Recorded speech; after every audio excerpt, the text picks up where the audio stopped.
Gikuha lagi kan sa City Treasurer's Office sa Butuan ang 20 sa 58 kasilyadong protested ballots o gikarga sa sakyanan padulong sa container yard adlong Sabado. Hunyo 2010 naghaod og election protest sa Leonidas Teresa Plaza sa 58 ka ballot boxes.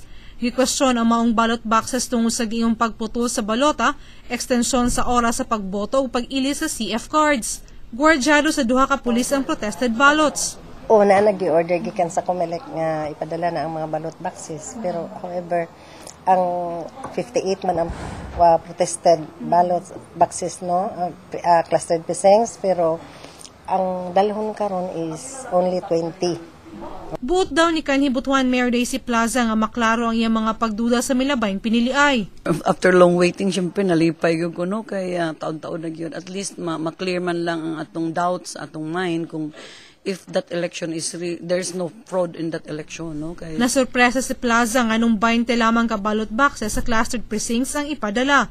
Ang resulta unya sa 20 ka protested ballots may iyang basihan kung ipadayon ang nahibiling 38 o dili na. Surprise ako kay 58 man lagi ni atong giprotestahan nga ko ano. So matupas akong lawyer, mura man lang ni uguan kang Marojas kay si Marojas ko no, mo may nauna lagi si linya. So gusto lang gyud tingali akong lawyer nga mapadali gyud nga unsa gyud no. So anyway matupas akong lawyer with that 20 kung makita gyud ang trend, may bawa naman nato. And then kung unsa gani ko ni trend, then he will tell me frankly if we have to continue the 38 nga nabilin or di na lang, no. Sa resulta sa 2010 election, kapinwalo kalibo ang boto nga labaw ni Butuan City Mayor Ferdinand Amante Jr. kan Daisy Plaza sa resulta sa gisugdan nga automated counting sa eleksyon. Charmaine Awitan, Patrol sa Caraga.